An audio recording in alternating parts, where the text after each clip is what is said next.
ఓం సాయిరామ్. బాబా భక్తులందరికీ నమస్కారం అండి.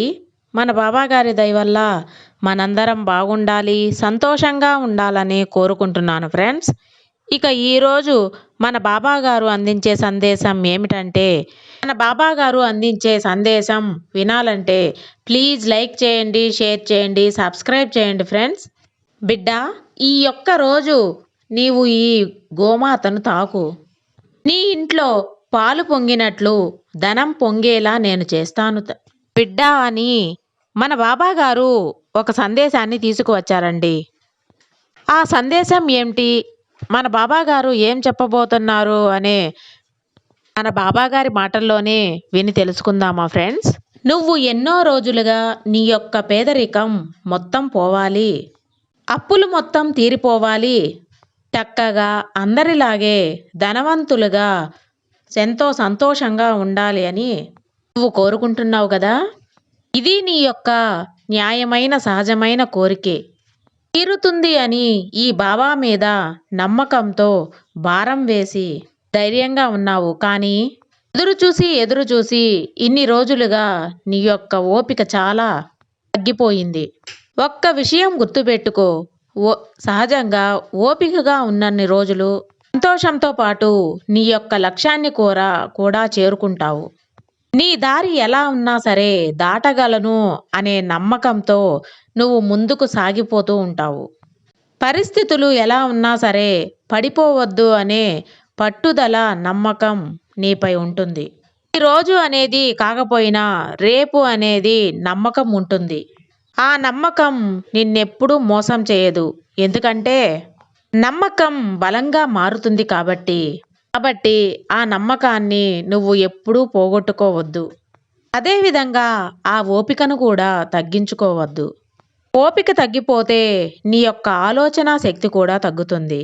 అప్పుడు ఏ పని అంటే ఆ పని చేస్తూ తప్పుదారిలో వెళ్ళేలా నిర్ణయాలు తీసుకుంటావు.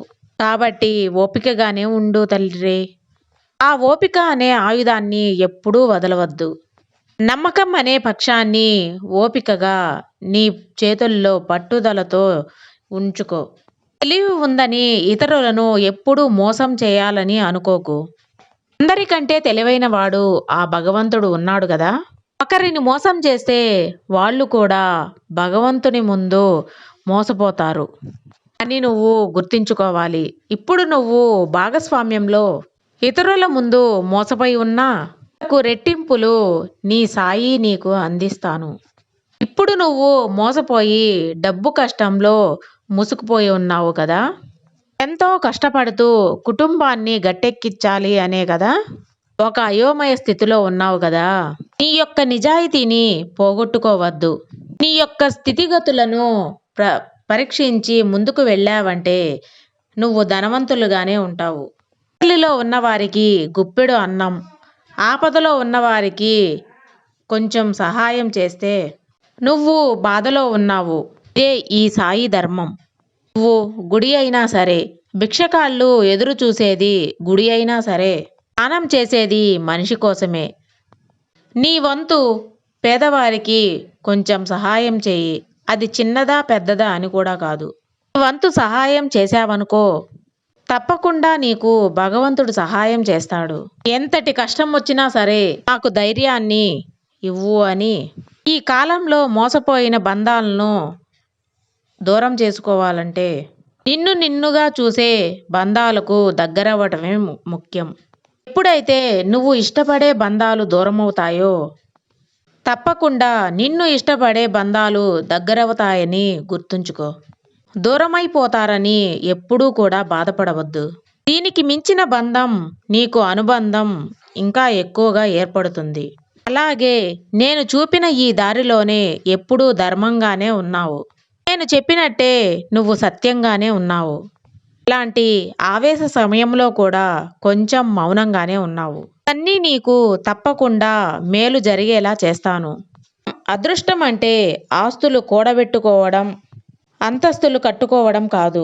ప్రతిరోజు నిన్ను గుర్తుపెట్టుకొని పలకరించే వాళ్ళు ఉండటమే ముఖ్యం.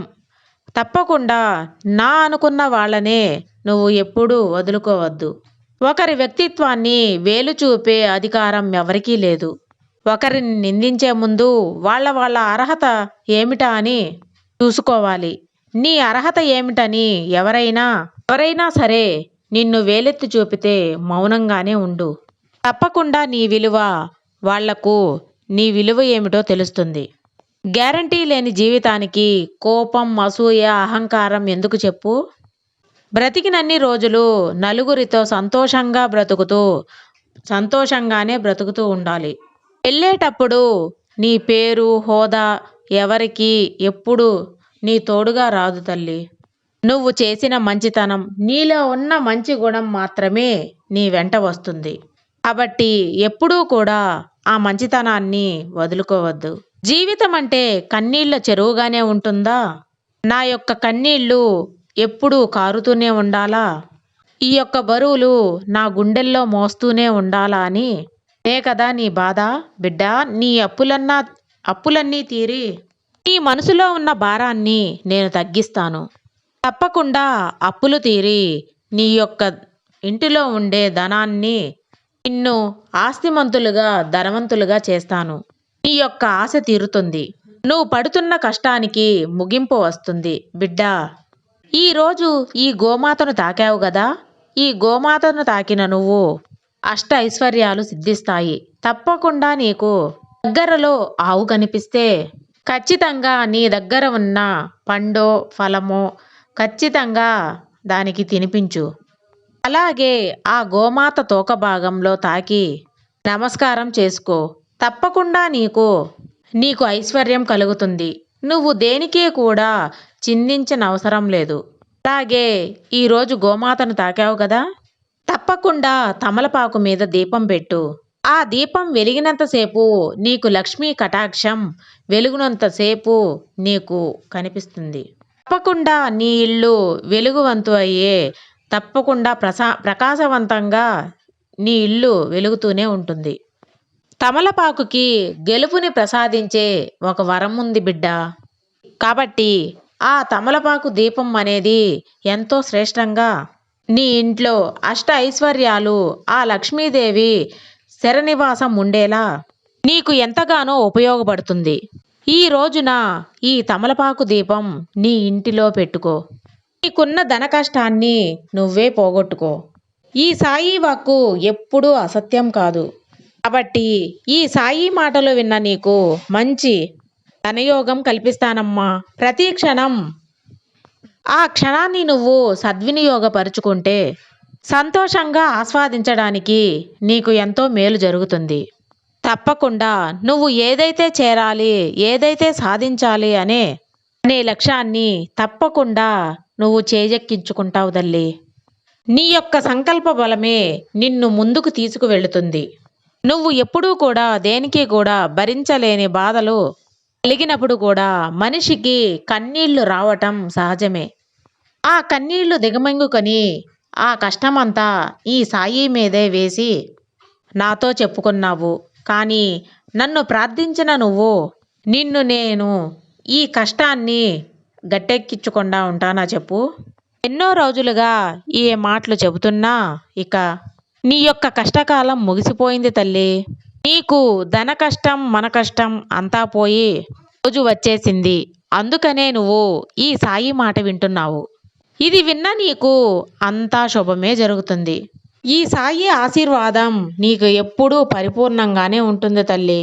సర్వేజన సుఖినో భవంతు. జై సాయిరామ్.